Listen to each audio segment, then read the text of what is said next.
Hello, everyone.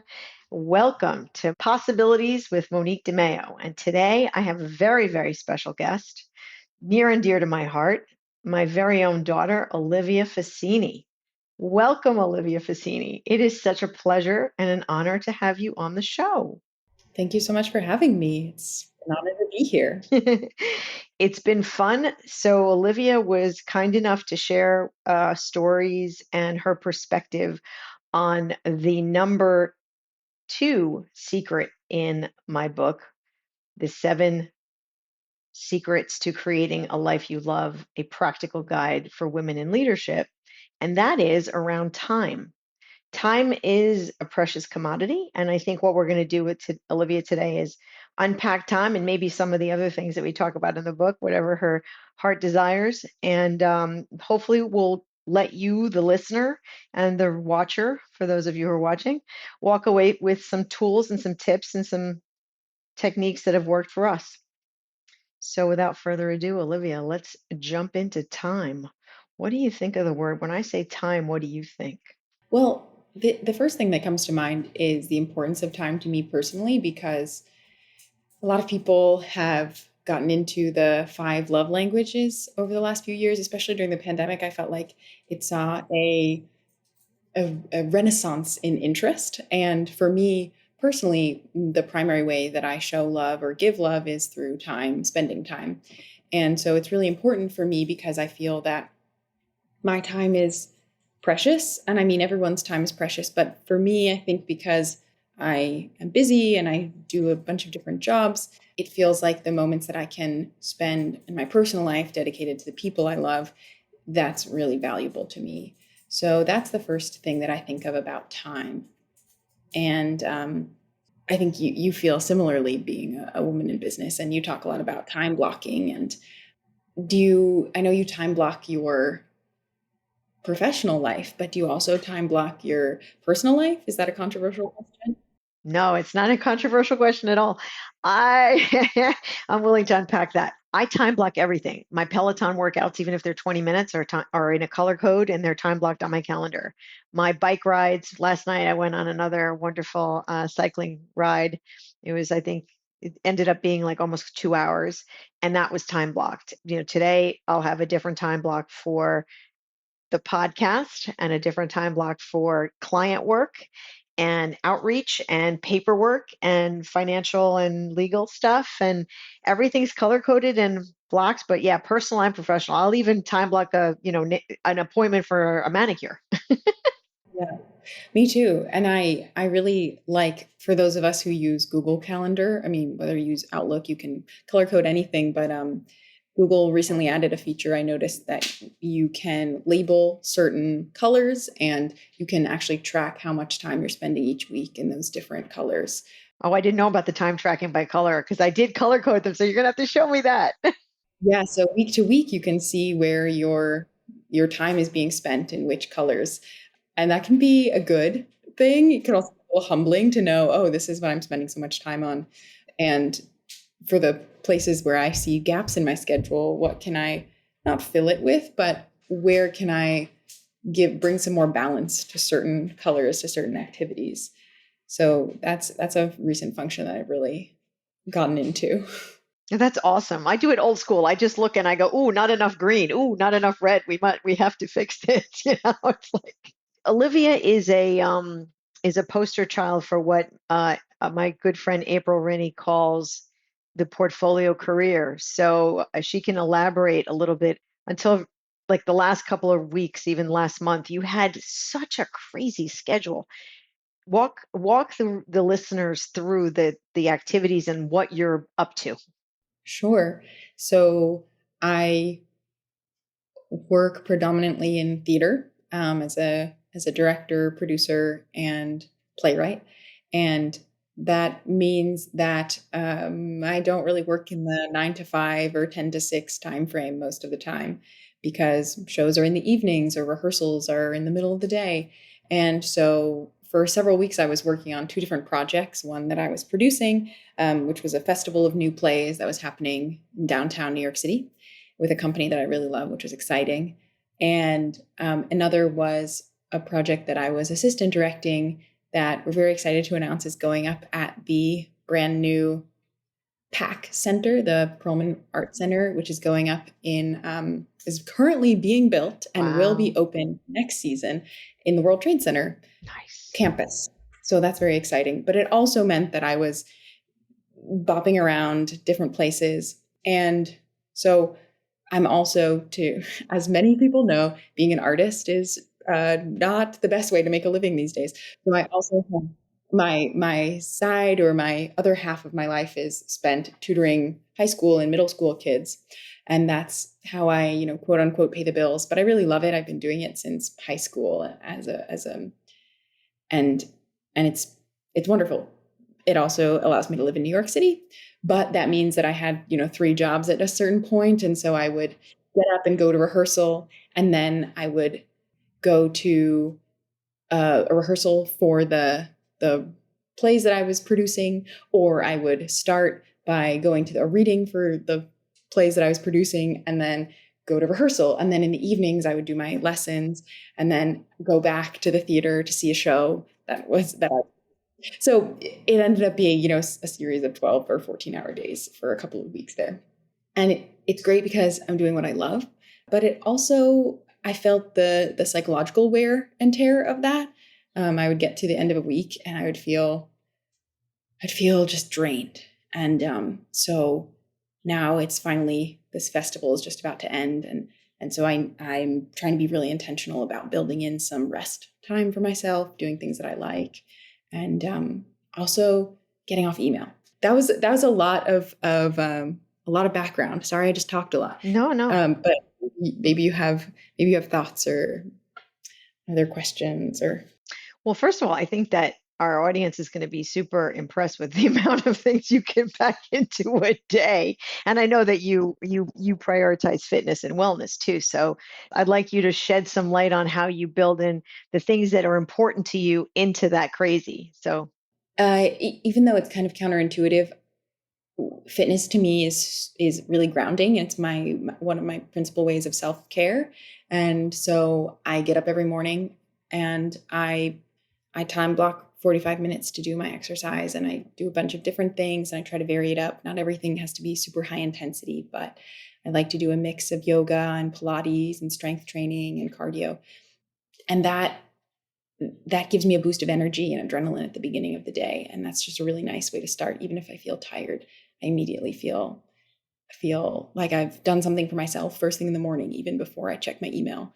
And that feels good. Feels like I've accomplished something, and that it was unselfish because I could be better and more energetic and more focused afterward. We were talking about time, so I'm just, telling you everything that's going in my mind. But meal prep. that's what I was going to ask you. Oh my God, this girl's in my head. Of course she's in my head. Yeah, everyone hates meal prep because I feel like, self-care, there are a lot of different forms: meditation, fitness, exercise, and then there's the food component. And I don't know where I would be without meal prep, because I have so many colleagues who spend, 12 hours at a theater, and that's grueling. But they end up eating out a lot or ordering, and they say to me, do you bring lunch every day? And I say, yeah, I do. I mean, I'm a little bit cheap, but also it's really nice to know that I know exactly what's going into my food. Type A ladies among us, we love to control things, but it's also a nice way of saying I did this for myself, and I know I'm controlled a variable of my day. I know I'll have enough to eat because I packed snacks, I packed my lunch. I'm ready to go. I can make it until I get home. And I feel like that's a nice way of keeping things in one's control and feeling like you have power in a small way.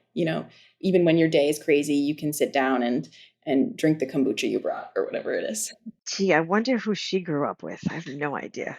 Yeah, kombucha. Oh my God, I just finished mine. A little anecdote is that my mom made her own kombucha at the beginning of the craze, maybe like 10 years ago, was it? When it started to get really popular. She was one of those hardcore crew members who got the mother mushroom and brought it into our basement and was brewing the tea. It was very impressive. I think at the time I wasn't fully converted to kombucha, so I'm not sure. I was a skeptic, so I don't think I ever tried the homemade kombucha or drank enough of it. But maybe that's the secret. Maybe more people brew kombucha in their basement, and then you can be a superhero. That mushroom was ginormous. I just want for context, it was yeah, I remember you taking it out and of the jug where you were making it. It was like a metal, you know, like a lemonade jug that people use at picnics. But that mushroom, it was like a strange pink color, sort of pinkish brown, and at least 8 inches in diameter. It was the size of your head. Yeah, it was a mother. A mother for the mother. So I think getting back to time and intention, you're very, I have yet to meet somebody as young as you who is as intentional as you. And I think that that's a huge compliment coming from somebody like me or me, period. Not somebody like me, just me, period. The idea that you're focused on your health and wellness and your career and your passion, right? And you're making time for all of these things and you're creating a life, the portfolio of all wellness, mental, physical, spiritual, all of that. Tell us about like how did you come to realize the importance of intentionality and time in the context of your life? Well, I grew up with a mother who really valued that. I don't know if you know her. Her name is Monique de Maio. She, I mean, my mom was a big role model for me because I mean, we can take it as far back as our family's origins. On my mom's side, I mean, she talks a lot about being an immigrant and growing up in a country that was not the country of her birth, and and not making her own way, navigating that, and feeling like a foreigner and trying to adapt to a new country and new ways of being. I think there's a lot of importance to my mom about being self-made and yeah, and building the person she wanted to become in her new country. And so I inherited a lot of that immigrant mentality and the importance of creating the person you want to be. And while I'm not myself an immigrant, I think our immigrant roots really taught me the value of hard work and not taking anything for granted and making the most of each opportunity, and also a curiosity about other people and their origins and how they navigate life and how they create lives in their own way. For me, I think the intentionality around building oneself and creating an identity was always a deep ingrained aspect of my life. And my my primary role model was always my mom, who's an entrepreneur. And I think she always had an entrepreneurial spirit because she had to fend for herself from a young age, and she's also infused that entrepreneurial spirit into me. And that doesn't mean that I necessarily want to be a business owner, but it does mean that I have a certain amount of self-confidence in who I am and what I want, and a bravery about charting my own path. I have some friends from college who have said, you never really, we would all say, oh, we're going to go get ice cream. And you would say, no, thanks. I'll see you all later. I don't really want to do that. And they say, we were kind of shocked, but also a little bit impressed that you just didn't go along with the crowd, literally or figuratively. And so I think that acceptance, self-acceptance and willingness to do my own thing, I was always given permission to do that. And that has meant a lot to me because it also has meant that I didn't feel pressure to have a conventional career or to pursue one thing at a time. That's been really helpful to me as I work through my professional life. Thank you for that. I appreciate that a lot. So it is impressive for somebody to say, I'm going to be intentional about not doing something. I want you to talk about I think I don't know if it's Robin Arson or if it's Jess Sims, but one of them says, you gotta protect. I think it's Robin.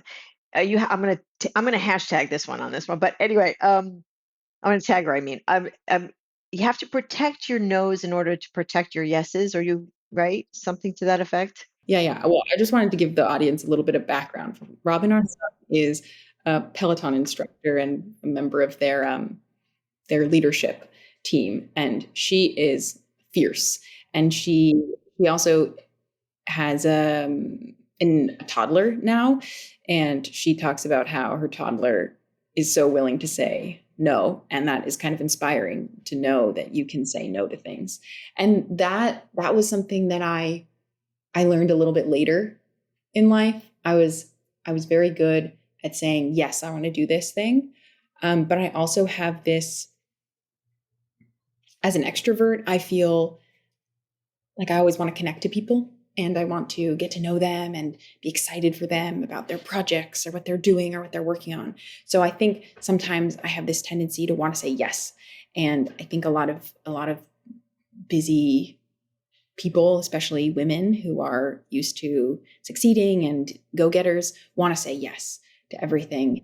And it can be hard to learn to say no, but it also can be really freeing, whether that's saying no to something that you've already started. You get into a job and you think it's going to be great, and then you find out that actually it's not what you hoped it would be, or your boss is toxic, or or you're just not learning in the way that you'd hoped or growing in the way that you'd hoped. And the ability to say no, or to say, actually, I think I'm going to rethink this, is really beautiful, and something that I've learned in the last couple of years, because I spent so much time saying yes to things and diving headfirst. It was actually really nice to be able to have the opportunity to say, you know what, that's not for me. And when I started to say no to things, I actually found that I was happier because I wasn't doing things that I didn't want to be doing, and B, I was opening myself up to even better opportunities. I said, yeah, I said no to a job that I would have wanted 2 years ago recently, and it was great. And because now I was able to do 2 to 3 other smaller gigs, but they were much more up my alley, much more something that I feel like I can grow with and meet people whom I want to meet through. So yeah, that was great. That was really fun. Do you think that there's something to be said for not destiny, but like this thing showed up and you came from a place of abundance and you were like, it's okay. I'm going to say no to this. And then other things opened up. Is that some in your mind, do you think that's sort of preordained, or is there some sort of, I'm trying to think of the word I'm looking for. Maybe what's the word when you manifest? Is there some sort of manifestation? I wish that I could say I was one of those people who manifested things. And maybe I do it unconsciously, but I don't think that's the point of manifesting. So probably not. If manifesting works for people, I love that. And I'm all on board. Yeah. So for me, I think this has brought up a lot of things. So excuse the pause. But I think for me, something that I learned is that I can also make my own opportunities until opportunities start to come to me. And yes, I do still, that doesn't mean don't network, don't meet people. But there was a time when I was coming back from a difficult situation in which I said, you know what? It's time for me to dedicate some time to me and do things that I want, instead of seeking other people's projects or going out into the world and trying to make it come to me. I'm going to do me for a while and then see. And so that meant I got back into writing, which I had taken a pause on for a while, and creating my own opportunities. I wrote some plays, and then I contacted actors whom I really like to work with, and had them read the plays, and then and those plays gave me new energy and enthusiasm, and I started applying to things. So that moment of taking a step back helped me refocus on what I wanted to do to get back into the world. So I guess that's maybe not quite your question, but there, I think there's something to be said for a different kind of, yeah, not always willing, not always forcing the world to come to you, but taking a pause, reassessing, and then letting it come to you in its time. I mean, I've been very lucky that things have worked out when I've said no. Better yeses have come along, but I feel like that's going to be the case for a lot of people who are intentional with their no's and know what they want. Well, that brings up another point, which is I don't think that a lot of people, I think the people, some people that I've met are unhappy with their lives, but they don't really know what they want, so they can't attract it. So nothing is really coming to them. Things are happening for them, but they may not see it because they see it as things are happening to them. Do you find that with your peers? It takes work, and I'm still really working on. I think the chapter that I want to read and reread of your book is the internal narratives, because I feel that I've done a lot of work about time, and some of that comes naturally to me, or external narratives. I know who I am with other people, but sometimes I don't know who I am with myself. So, I mean, I would first say for people who don't know what they want, it's normal. And I think it comes and goes. Sometimes, you know, in your 20s exactly what you want. And then you realize 20 years later, actually, I want to make a career pivot, and that's okay. So giving yourself the grace to say, let me figure it out for a bit, and also not judging yourself for that, or being harsh by saying you want to make this pivot means you failed, or you weren't good enough at the thing that you were doing before. So I think it starts with grace, which is hard for me because I have really high standards for myself, even higher than I have for other people sometimes. And so I'm still working on that. But then what can you do to figure out what you want? I think you don't have to do it all at once is another thing.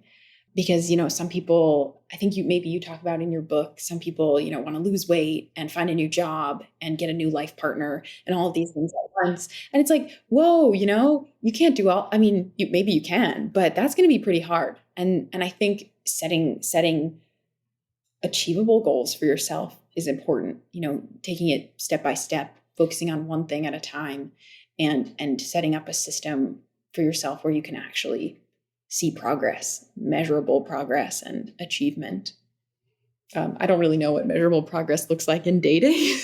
I'll leave it to some other experts, but measurable progress in terms of getting out there in your career, meeting new people, working on projects that you like, step by step, I think is important.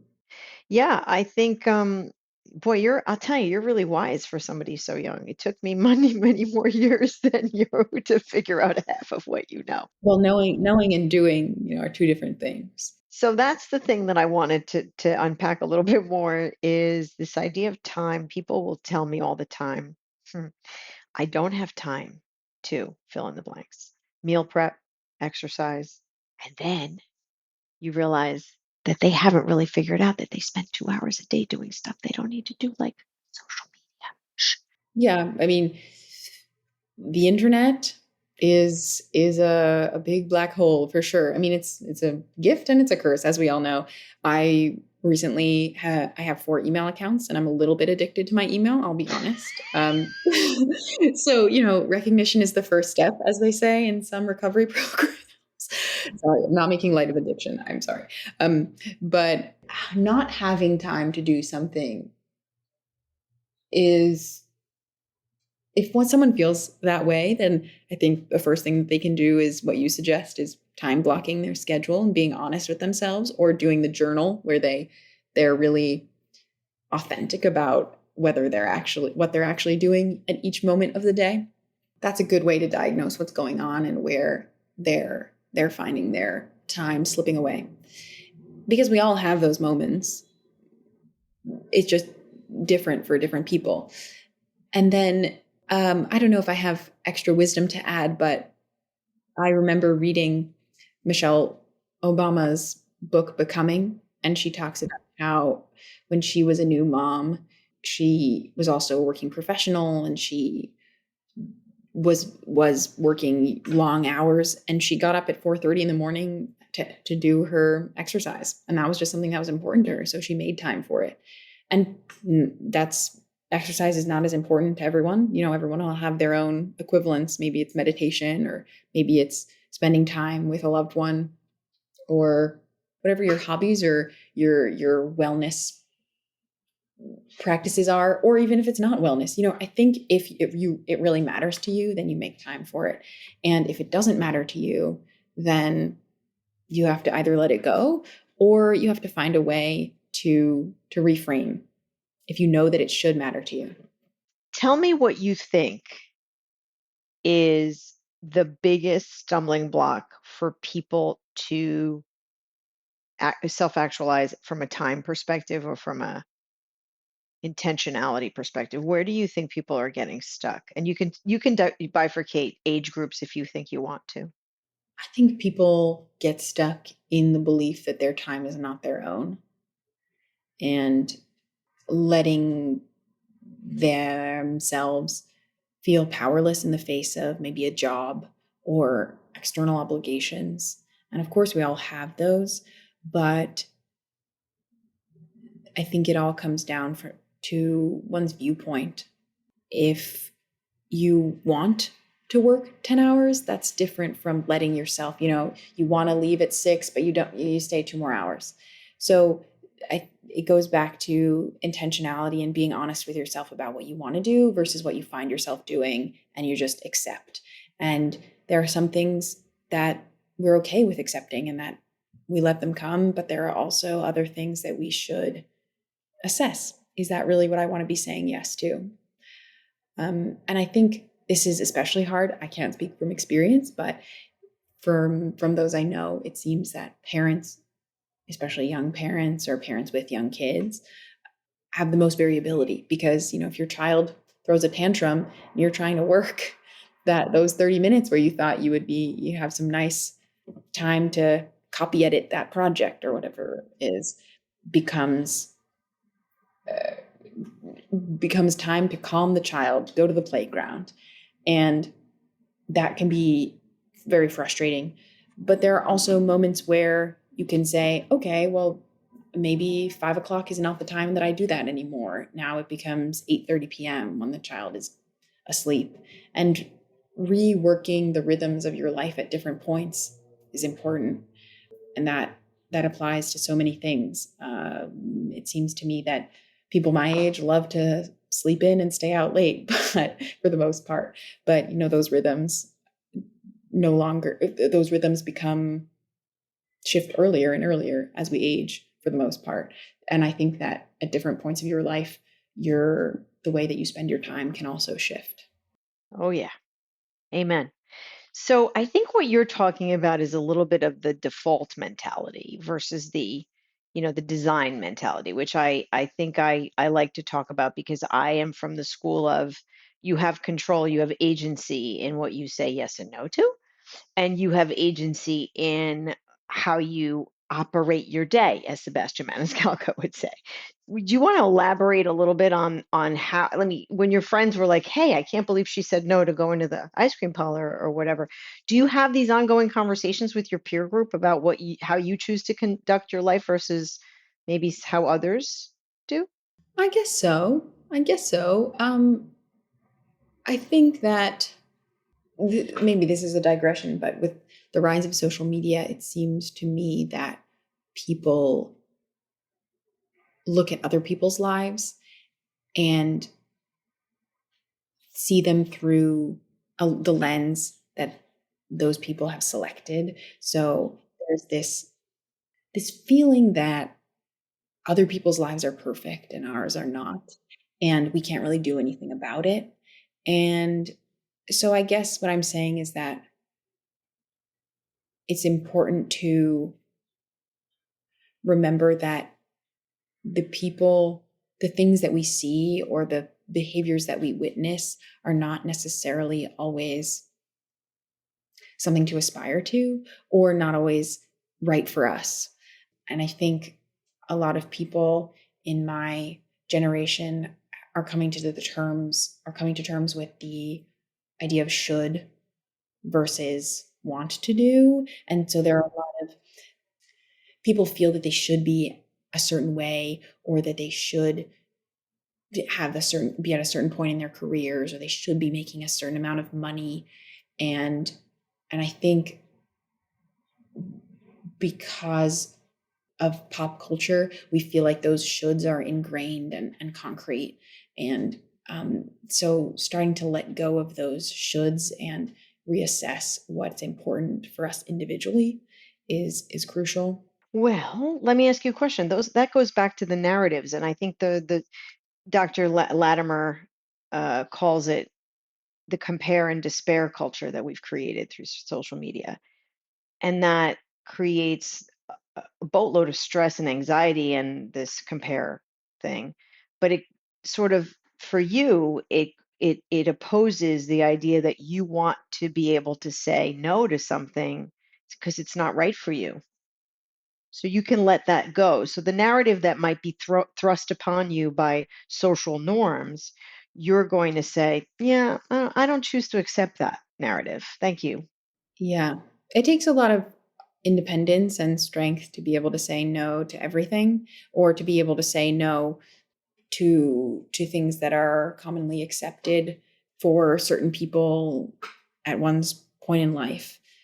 And so I think building up one's internal narrative first before one tries to tackle the external is important, just to have a grounding sense of self. And yeah, I think for some people they have an innate sense of who they are, and for some people it takes a little searching and a little work, but at the end it's really satisfying to be able to know who you are, and when you know who you are, you can figure out a little bit better what you want. Yeah, that's a good point. Do you remember me saying you can't have a great love relationship with somebody else until you have a great love relationship with yourself? Definitely. Do you think that's true now with hindsight? To be a little bit more specific, I think that's about being able to, you can give the most when you feel the most at home in yourself, I think. And that maybe is a little cliche, but if you spend a lot of energy thinking about how you're not a certain way, or you're missing a certain piece, it becomes draining for you in a way that you have difficulty showing up fully for other people, and they maybe feel like they have to spend some energy validating you.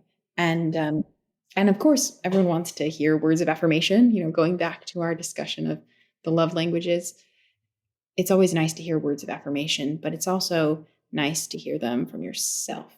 So yeah, I think showing up fully for other people means showing up for yourself. Yes, I think the integrity with your word, not just with others, but with yourself. Because when you disappoint yourself, that you make an impact on your psyche, and the internal narrative starts to work in overdrive, I think.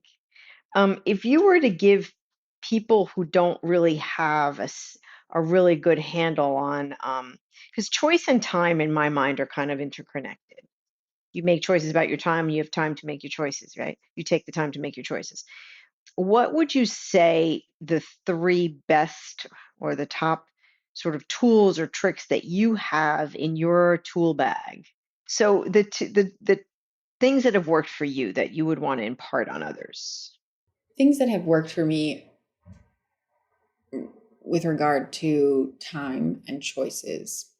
First, assessing what I care about in the moment, or for that year, or for those 6 months, and then pursuing those with intention, saying this is the goal that I have. Here are the 3 steps that I have to take to accomplish that, and and then being accountable to myself about whether I'm accomplishing those steps in the timeline that I set out. So that's a little bit of assessing what I want, and also being accountable to myself about whether I'm accomplishing that. And then also, we talked about the power of saying no. And once you assess what you do want, it's also helpful to assess what you don't want. when those opportunities arise. Or if they're already around you and you say no, whether that's a friendship or a boss or coworkers or a project that you're working on, whatever it is, those have been really key to me. And then also making sure that I'm making time for myself, doing something that I really like every day, whether that's doing my exercise or I really like reading before bed. I find it very calming, especially after a day on the screen. So doing something for me, even a small thing, or doing something that I find a little bit fun every day. If you don't do anything fun in a day, it feels like blah, feels like, what did I do? But even 10 minutes of doing something fun just adds a little bit of life. Kathy would be so proud. She talks about, life is supposed to not be hard. It's supposed to be full of joy, and it's supposed to be, you're supposed to be in flow. So and I call it remove the cringe and add the joy. So if you have all day of cringe, the tank gets empty pretty quick, right? So if you had more time in your day, what would you want to do? Uh-oh, you're giving me more time? Yeah. uh, with more time, I would want to do what I was just talking about. Do something that's a little bit fun and a little bit work, which is my personality. I would want to write more and maybe do some more journaling. I journaled very religiously for 4 years, and then I got away from it. I didn't need it as much anymore, but it was great, and I feel that I'm in a moment of a lot of flux. So it would be interesting to look back on what I'm doing right now and see how I feel about it in 10 years. That's funny. You are flux. I love that word. How did journaling help you? Because this crowd, it would be very in tune to some of those techniques. Mhm. Well, I started journaling because I was going through a difficult time in my health journey. I was diagnosed with Lyme disease just before going to college, actually, and so that was something that had gone undiagnosed for a little bit, and then I got the diagnosis the day before I left for college, and then I had to take some pretty intense medication and monitor that while I was acclimating to a brand new environment, new people, new everything, because I was going to college. And that was a huge adjustment for me. And so journaling kept me grounded in the day to day. I could say what I'd done that day, what I'd eaten that day, and just monitor my progress. And became a nice way that I end each day and reflect on how I was feeling, both physically and psychologically. And then it was also great because I was experiencing all these brand new things and meeting all these people, and I have all of that in my journals. So that feels special. Do you ever go back and reread them?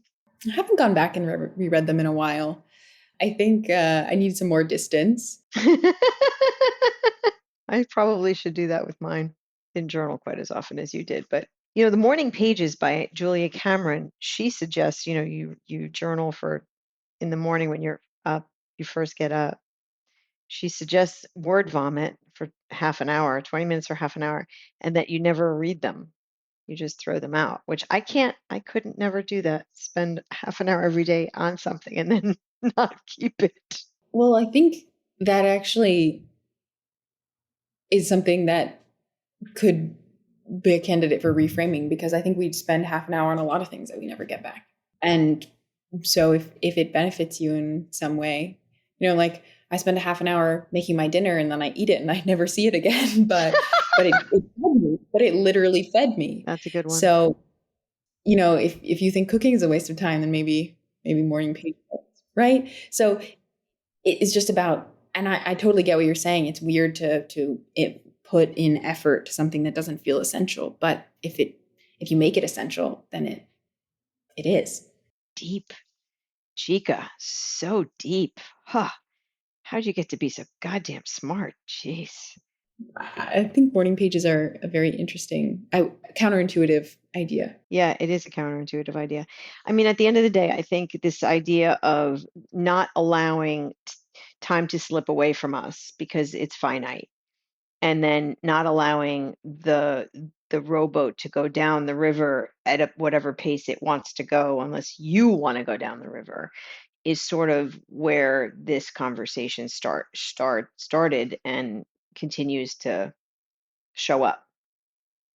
It's default, and I have an observation that all age groups get into default living. Yeah, I think so much of life is habit based, because we have to get up, we have to put our clothes on, we have to eat, and we have to sleep.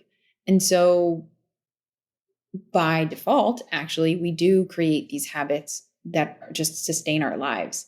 But then in the moments in between, we're doing in between those life maintaining activities, we have a lot of time and a lot of space for building intentionality. And we do it all the time, maybe without realizing it. When we decide what to wear, that's some sort of intention behind it. And I think there's the assumption that going to work doesn't have an intentionality, we just do it. But it does. You decide to go to work. And if we can invest the same kind of intentionality into all of our habits or in forming new habits, then after a while it becomes easier to like the things that we're doing if we chose them, rather than just letting ourselves fall into it. Like, well, I guess I'm ordering pizza again. Well, if you're going to order something you like. So Dr. Benjamin Hardy and also James Clear, I make reference to them in the book a couple of times.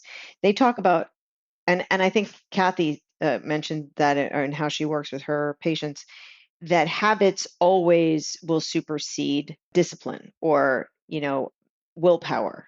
And if you build these habits and these hacks, you will succeed because you set yourself up for success. Do you want to talk about some of those habits that you have that you may not even think twice about? I can speak to a couple, but yours that you have found were like, oh my God, if I didn't do this, my life would be so tough, like making your own lunch. Yeah. Easy ones, are meal prep and building in time to do my exercise. Those are easy. But other habits that I have, the first ones that come to me are the ones around my health and wellness. Like I make time to every 2 weeks I do my supplements, because I have a 2 week supplement box. So every 2 weeks, it's a habit. I just do it. And I don't know. You maybe you talking about some habits that you have will help. Yeah, so I feel like when you go food shopping, I wash and clean all the vegetables and fruits, cut them up, put them in glass containers. Yes, people, I did say glass. Plastic is not good. Put them in glass containers, put 'em in my refrigerator. So I never lack for the ability to just run, grab something healthy, and pull it out. There doesn't need to be re-preparation of a million things, and I don't have an excuse to go for the things that are in the cupboard. I can go into the freshness because it's already there for me. The fruits have been cut up, the vegetables have been cut up, they're washed, they're clean, they're there. I make double portions of everything I like and I know is good for me because I want to have the leftover the following day so I don't have to think about another healthy meal. I alternate cardio with weight training intentionally. I'll, introduce really, really high impact and scatter it so I don't have a high impact day twice in a row. Those are the kinds of intentional things. Or my three words behind me is my guiding light. I notice a lot of those habits are around things that you do every day. And I guess that's what a habit is. But it would be interesting to investigate what habits we have around work. Like, I think a habit that I have to work on is checking my email constantly. And I think something that I want to work on is having intentionality around these are the 3 times I'm going to check my email if I'm not on call for this job that day. I don't need to be checking my email constantly for it. So building habits not only around your personal life or your wellness life, but also around your work life, I think are important. Or in your personal life, if there's someone you feel like you want to reconnect with, or a loved one whom you feel like you don't take time for enough, build in. My habit is that every third Thursday, I'll talk to my great aunt for a half an hour or something like that. So there are habits that we can create that are not just the obvious ones. Yeah, I think the email thing, I've had a lot of people look at me sideways when I say, do not go into the office and check your email first, because then you're defaulting your entire day to somebody else's agenda. So start with the difficult stuff. What I will do is I will look for client names really quickly. If I don't see client names, or if I have a client name and I see it, I quickly look at what the object is, because in my world there should never be such a thing as a marketing emergency, but apparently there is such a thing. Don't ask me why. I'm not a doctor. I don't operate on people. I don't see people's lives, so there shouldn't really be an emergency, but whatever. So there's that. And then I will go in the office, I will put on the focus for at least an hour and do the stuff that I know that only I can do, that I can't delegate, that I cannot give to somebody else, and that I know is my special sauce, my value. And for at least an hour, I turn it off. I keep that focus on my Mac, and I focus on that creation, because it takes me, I want to be fresh. I want to be creative. I want to use my morning energy. Especially if I just worked out, then I've got that. And then I will allow myself to check email. Then I will do the focus again. And then when I'm in a meeting, when I'm done with meetings, I check that my time blocking for the stuff that I needed to get done got done. And if they didn't, I move it throughout the day. Like if it didn't get done at 9:30 when I said I would, and now it's 1:30 and I've had 3 calls, I move it to 1:30 so I don't forget to do it. Yeah. Yeah, the ability to renegotiate with yourself Yes, is important, because sometimes there's a fine line between being honest with yourself, but also not letting that be an abdication of power, and meaning like, oh, it didn't get done at 9:30, so it's never going to get done. that's right. Well, Olivia Facini, this has been really, really fun. Thank you so much.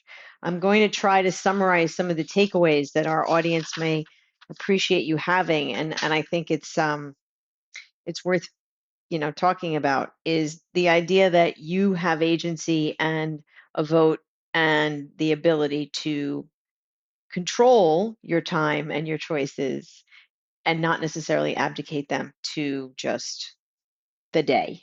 You have intentionality around things like the things that mean something to you that you prioritize in your life.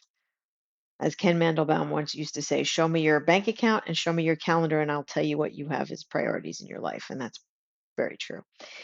So, fitness, meal prep, wellness, showing up fully is important to you, and you make the time to do that. You are protecting your nose so that you can protect your yeses.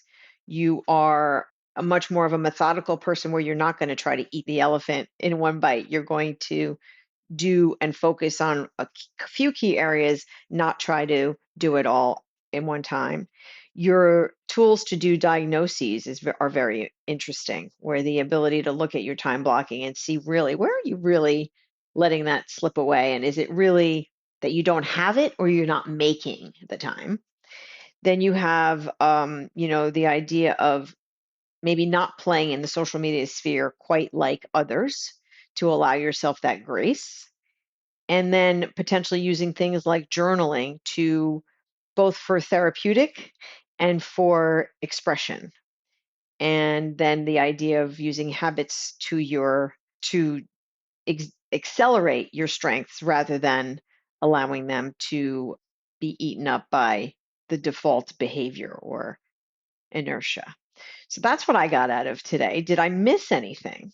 The last thing I would leave people with is grace, and not only giving grace to others, which I think a lot of us are more willing to do, but giving grace to ourselves as we're all works in progress, and allowing ourselves to do things bit by bit. And if we feel like we had an off day, tomorrow's a new day. Well said, Olivia Facini. You are a gem. That was awesome. Thank you, guys. Thank you for joining Possibilities with Monique de Maio. We appreciate you being here. Looking forward to the next podcast. Bye bye. Thank you so much for listening to Possibilities with Monique de Maio, where we unpack life as a female mover and shaker. If you like the show, please consider liking it, or better still, subscribing to it and leaving us a rating. It truly does help. Also, you can pick up my book, The 7 Secrets to Creating a Life You Love, a practical guide for women in leadership. You can find the book, other episodes of this podcast, and how to stay in touch at moniquedemaio.com. DEMAIO. I look forward to seeing you again soon. With gratitude, Monique.